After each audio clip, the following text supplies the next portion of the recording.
Bapa yang baik, terima kasih.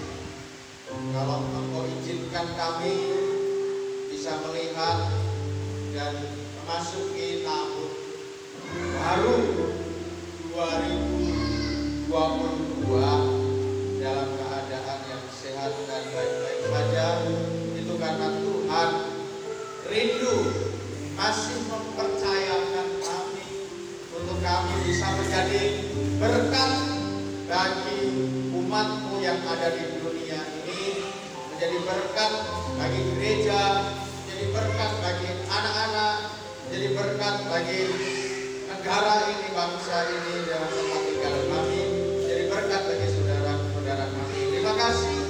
Kami sambut pesan tahun 2022 ini yang Bapa urapi. Hamba-Mu menyampaikan pesan firman-Mu yang Bapa. Kami percaya firman-Mu, pesan-Mu itu membawa berkat di tahun 2022 dengan hikmat dan kuasa-Mu agar kami bisa menangkap dan melakukannya dalam nama Yesus Kristus. Haleluya. Amin. Silakan duduk. Salam. Saya sebagai gembala sidang mengucapkan selamat tahun baru 2022.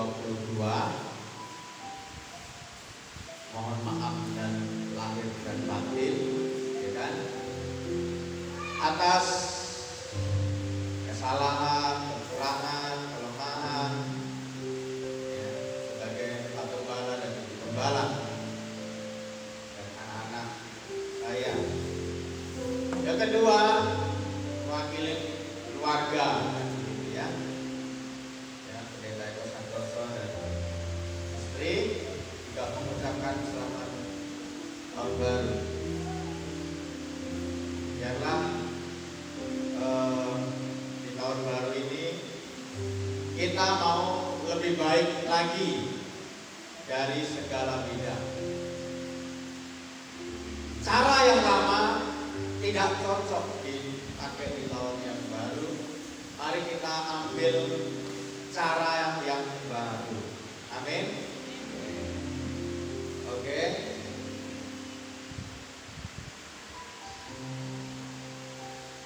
Sama-sama kita belajar firman Tuhan. Pesan di tahun 2022 yaitu dengan tema paradigma baru. Paradigma. Apa itu paradigma? Pikiran. Ini pikiran. Jadi kita buang pikiran yang lama, kita ambil pikiran yang baru. Karena pikiran yang lama sudah tidak cocok. Sepeda yang lama nggak enak, HP yang lama sudah nggak cocok, gitu kan? Apalagi baju yang lama juga nggak cocok, sudah buncit perutnya kan, ya. Sepatu yang lama, juga cara bicara, ya. Kita belajar yang baru akan lebih cocok di tahun yang baru. Nah, hal-hal yang baru itu apa? Nah, ini yang kita harus gali dari Tuhan. Senjata termasuk arang, ya, peso, ya. Yang lama itu udah berkaratan, tapi kalau yang baru tajam. Jadi yang lama dibuang, pakailah yang baru. Amin. Iya. Ya. Cara kerja juga, ya, cara kerja.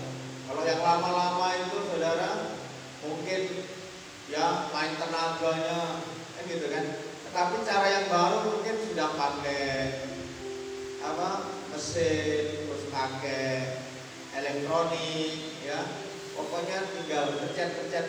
Nah, sudah selesai. Demikian juga saudara di bandara, di hotel, di mana-mana, ya. Jepang, Cina sudah menciptakan karyawan-karyawan bukan mereka pakai robot, ya security pakai robot, ruang tamu pakai robot, ya koki pakai robot, ya. Wah, saudara, sudah pakai cara-cara yang baru semuanya. Nah, kenapa? Karena tentunya akan lebih baik kalau pakai manusia harus digaji, tapi kalau pakai robot dia nggak minta gaji. Ya, kerjanya 24 jam dia tahan, saudara. Cuci baju juga bersih. Nah ini saudara, kita harus belajar semuanya hal yang baru. Nah sekarang kita secara rohani, hal yang baru yang kita harus dapatkan secara supranatural, ya, hikmat yang dari Tuhan. Apa itu cara yang baru? Mungkin senjatanya masih senjata lama mungkin, tetapi ada yang cara pemakaiannya yang beda. Nah, kita harus belajar di sini semuanya. Mungkin sudah pernah dikhotbahkan, kan begitu. Kita buka Roma 12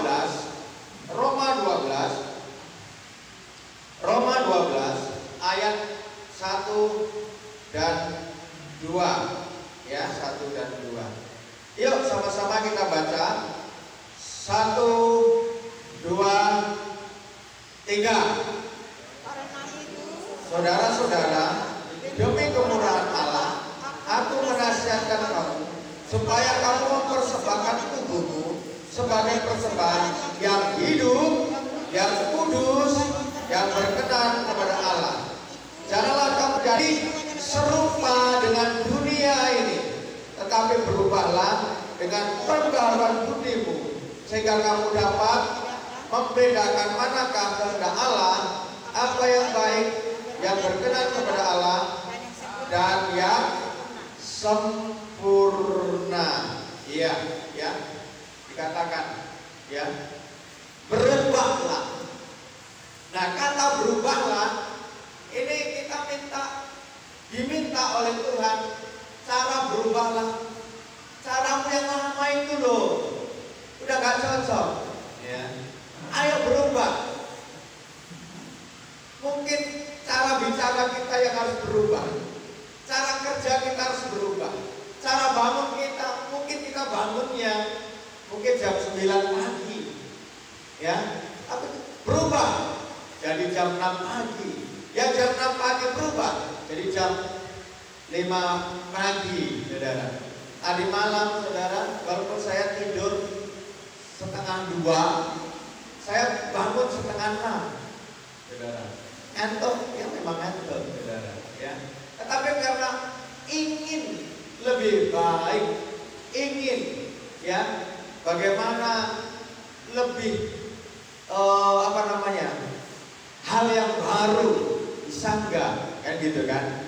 Saya harus berdoa di pagi hari dengan mata yang ngantuk, kira-kira seperti itu. Nah, itu hanya sebagai pembukaan. Kita belajar apa saja tadi hal-hal yang baru itu. Ada 3 hal yang pesan yang harus kita cerna di sini. Yang pertama dikatakan tadi hidup, ya, yang hidup, yang kudus, dan yang apa? Berkenan. Nah, saudara, kita 3 ini kita bahas. Yang pertama adalah hidup yang bagaimana? Hal yang baru. Hidup yang rendah hati.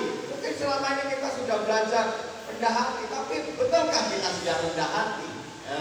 Gitu ya, dan kita sudah mendengar khotbah tentang rendah hati, tapi betulkah kita sudah melakukannya?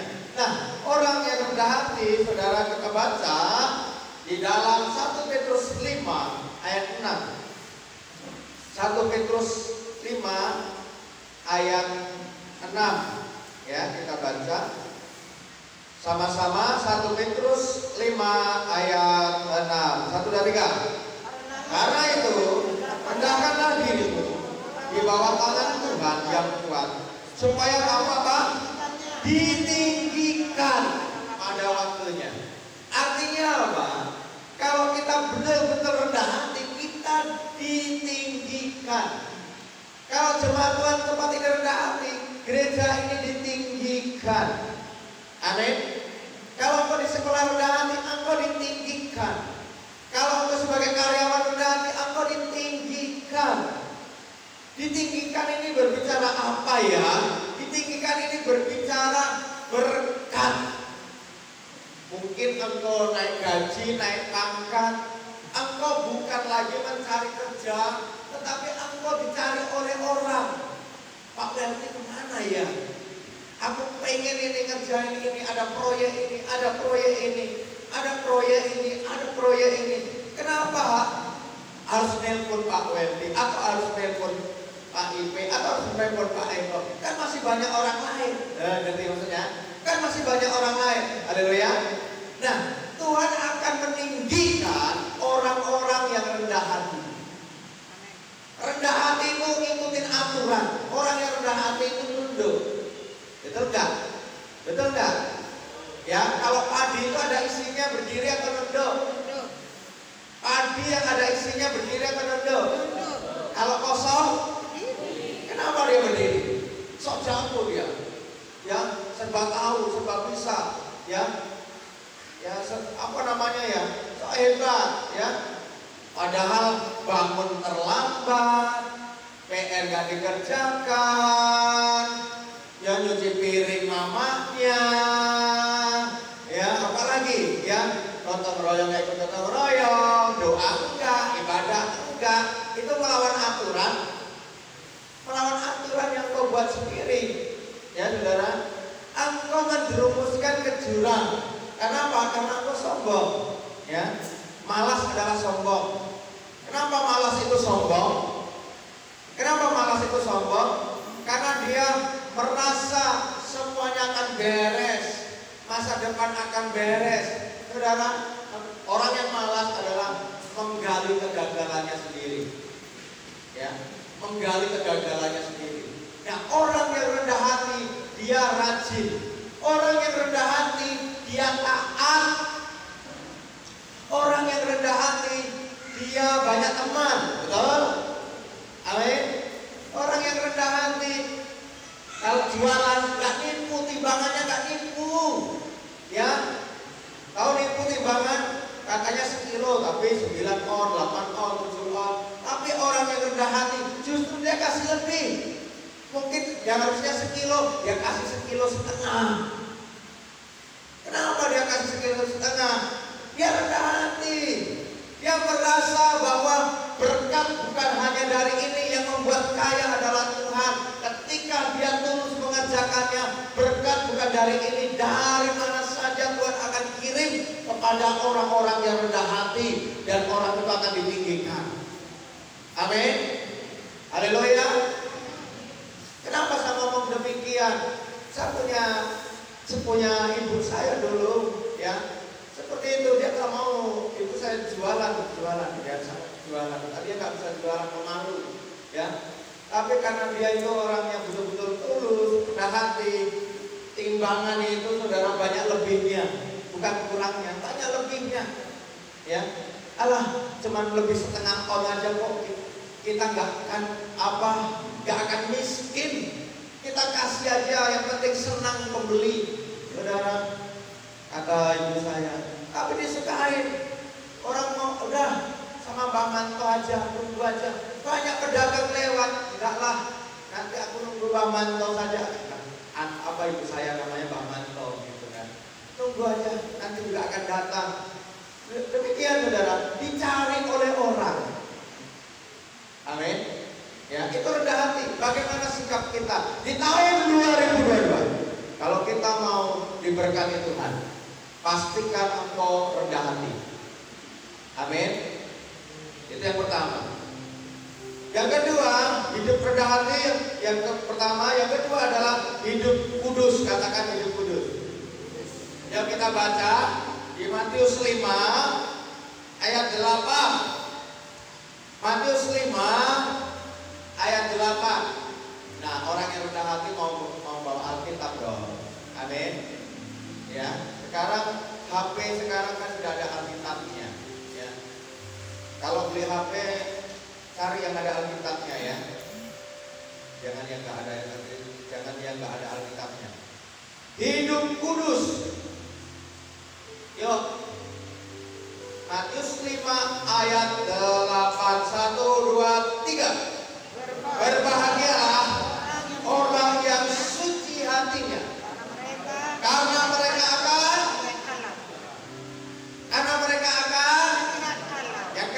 yang di belakang belum. Karena mereka akan melihat Allah. Siapa yang mau melihat Allah?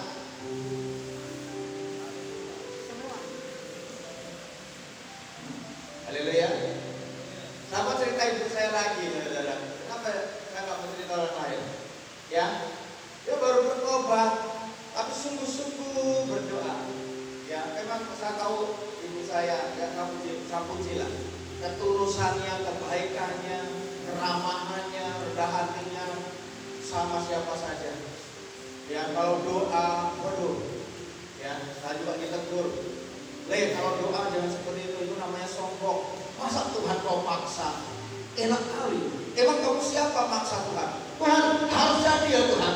Harus jadi Tuhan. Harus sembuh Tuhan. Harus sembuh Tuhan. Harus terbangun Tuhan. Harus terbangun Tuhan. Dalam nama Eko Santoso, amin. Waduh. Saudara, itu emang siapa kita memaksa Tuhan? Tadi tegur sama ibu saya. Kamu harus bertobat. Kamu harus minta ampun. Kamu harus rendah hati. Ya. Jadi saudara, suci hatinya. Ketika ibu saya, saudara, waktu berdoa, dia dipeluk oleh Tuhan Yesus Kristus. Katanya nih rambutnya panjang, wajahnya kayak ada di kalender itu. Kalender itu gambar Tuhan Yesus kan gitu. Ada di kalender itu. Ya. Dia merasakan kedamaian, ketenangan yang apa namanya, yang belum dia dapatkan selama ini walaupun dia ada duit, tidak sedamai waktu dia dipeluk Tuhan Yesus. Tuh, saudara. Mari, kalau engkau mau melihat Tuhan, apa tadi kuncinya? Apa kuncinya? Suci hatinya. Suci hatinya. Ya. Nah, mari kita bawa hati kita untuk suci dengan tulus. Suci itu isinya ketulusan. Suci itu isinya murah hati. Suci itu isinya rendah hati. Di dalam kesucian itu isinya itu memaafkan, mudah sekali memaafkan, mudah sekali mengampuni, mudah sekali menolong orang. Itu isinya orang yang hatinya suci. Tidak gosipin orang, melihat orang salah, bukan disalahkan, tetapi diperbaiki, ya, dikasih semangat, diperbaiki, dibangun, saudara. Yang lemah dikuatkan, saudara. Orang seperti itulah yang hatinya suci, saudara. Haleluya. Ya. Apakah masih ada di dunia ini hatinya yang memiliki hati yang suci? Katakan, aku mau Tuhan memiliki hati yang suci. 1, 2, 3. Aku mau Tuhan memiliki hati yang suci. Kok pada gak mau ya? Tangannya taruh di mana-mana ya? Ayo, tangannya di dada semua. Ya saudara ngomong sama Tuhan, bukan ngomong sama Pak Pendeta. Engkau ngomongnya sama Tuhan. Tuhan, aku mau memiliki hati yang suci. 1, 2, 3. Tuhan, aku mau memiliki hati yang suci. Karena ini penting, saudara. Ini penting, ya. Kerendahan hati engkau ditinggikan. Kalau hatimu suci, engkau bisa melihat Tuhan. Kalau artinya apa? Walaupun kasarnya begini, walaupun Pak Eko Santoso dimasukkan di dalam neraka, tidak akan takut saya kalau saya digendong oleh Tuhan Yesus. Ngerti maksudnya? Kenapa saya tidak takut? Ya Tuhan Yesus yang gendong kok. Urusan api, urusan setan-setan itu urusan Tuhan Yesus. Pokoknya perlu ada Tuhan Yesus. Mencamkan mata udah. Haleluya. Ini urusan Tuhan Yesus itu semuanya. Artinya apa? Kalau kita bersama Tuhan, kata orang Ambon, tiada yang lawan. Tiada yang lawan. Nah, mari sama-sama di tahun 2022, ya, memastikan kita kehidupan kita setiap hari ada Tuhan yang mendampingi. Amin. Ada Tuhan yang mendampingi. Ayo, hati kita yang selama ini hati kita hitam, merahkan hatimu. Amin. Merahkan hatimu. Pak, merah darah Pak. Ya udah, putihkan hatimu. Milikilah hati yang suci. Katakan amin. Ya. Semangat sekali anak-anak ini. Luar biasa, jadi pendeta. Haleluya. Haleluya. Terakhir, ya, ada 3 pesan. Hidup rendah hati, hidup apa saudara? Suci, memiliki hati yang kudus, ya, hidup kudus, suci. Yang ketiga, hidup berkenan. Katakan berkenan. Nah, apa ya? Apa belum makan ya? Ya, lemas sekali. Katakan berkenan. Kalau belum makan selesai ibadahnya makan, cari di dapur, ya, di belakang. Oke, hidup berkenan. Ibrani 12 ayat 14.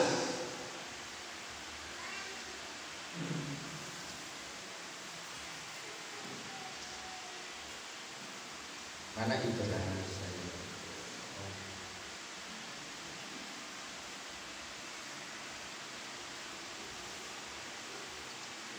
Baru ketemu.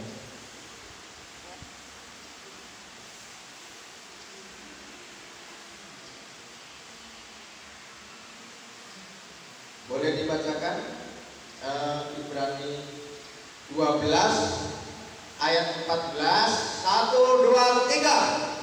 Berusahalah hidup damai dengan semua orang dan kejarlah kekudusan, sebab tanpa kekudusan tidak seorang pun akan melihat Tuhan. Tapi saya tidak ngomong kekudusan lagi, tapi saya ngomong yang A-nya. Apa saudara dikatakan? Berusaha hidup damai.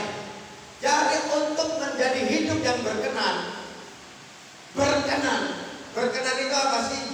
Berkenan itu apa namanya? Layak. Layak mendapatkan perkenanan, mendapatkan penghargaan. Harus berdamai. Katakan berdamai. Rupanya saudara, damai itu membawa berkah. Amin. Daud juga mengajarkan orang yang hidup rukun, Tuhan memerintahkan berkat dari surga. Ya. Di sini ada yang suami istri berantem terus, cerai, kawin cerai diberkati Tuhan. Ada? Tidak ada. Ya. Saya melayani orang tua yang seperti itu.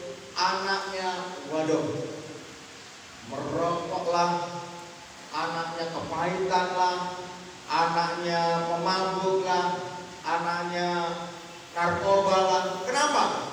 Karena apa? Karena bapaknya sama mamanya berantem terus. Jadi anaknya yang jadi korban. Artinya apa? Artinya ketika pertengkaran itu terjadi, berkat tidak ada. Nah, Tuhan ajarkan berusaha hidup damai.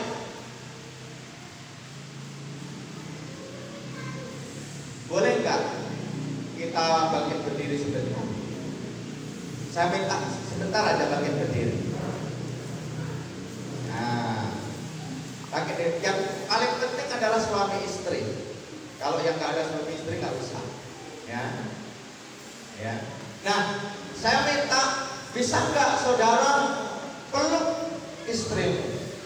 Coba peluk. Mana istrimu? Berani nggak kau meluk? Kalau nggak berani ada yang aneh. Berarti berantem engkau. Yang nggak berani peluk, engkau berantem. Ya Pak Yadi, kenapa nggak berani peluk? Peluk. Berarti berantem dia. Iya, kan gitu kan? Katakan selamat tahun baru saya. Amin. Haleluya. Silakan duduk.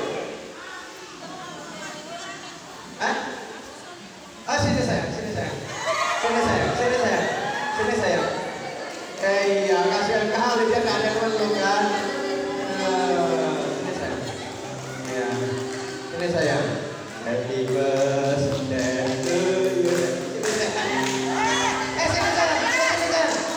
Enggak tahun.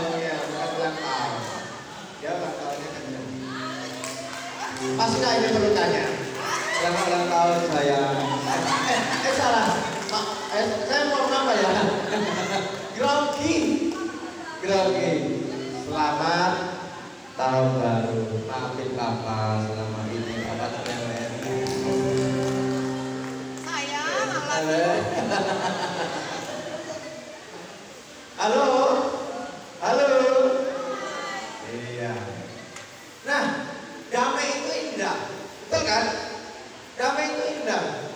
Tapi bagaimana kita melaksanakan gereja ini berdamai? Dengan siapa saja, bukan hanya dengan suami istri, tetapi antara kita, antara tetangga, antara mertua dan menantu. Ya, berdamai dengan siapa? Perlu nggak kita berdamai dengan setan? Wah, kita usir dia. Kita berdamai dengan hati kita, diri sendiri dulu. Kenapa? Kenapa kita nggak bisa berdamai dengan diri sendiri? Hati kita ngomong A, tapi mulut ngomong B. Berarti kan kita membohongi diri sendiri. Harus berdamai dengan diri sendiri. Amin. Jadi pesannya yang tiga di tahun 2022. Yang pertama apa? Hidup apa? Ada itu apa ya? Yang pertama apa? Hidup apa? Gimana sih? Hidup rendah hati. Yang pertama. Yang kedua apa? Suci. Hidup suci. Melihat Tuhan. Yang ketiga apa yang ketiga? Hidup berkenan, yaitu berdamai dengan siapa saja, termasuk berdamai dengan Tuhan yang nomor satu. Jangan kau musuhi Tuhan. Ya. Bagaimana berdamai dengan Tuhan? Setiap hari engkau memuji Tuhan.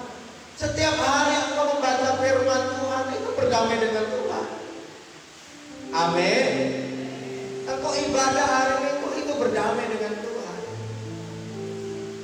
Saya mau tanya, tadi malam yang suami istri sama anak-anak bersatu berdoa, angkat tangan. Ya, kan? Separuh, apalagi mereka yang gak datang. Terus yang lainnya kemana? Bakar ayam Pak. Aku juga bakar ayam, tapi tak lupa berdoa.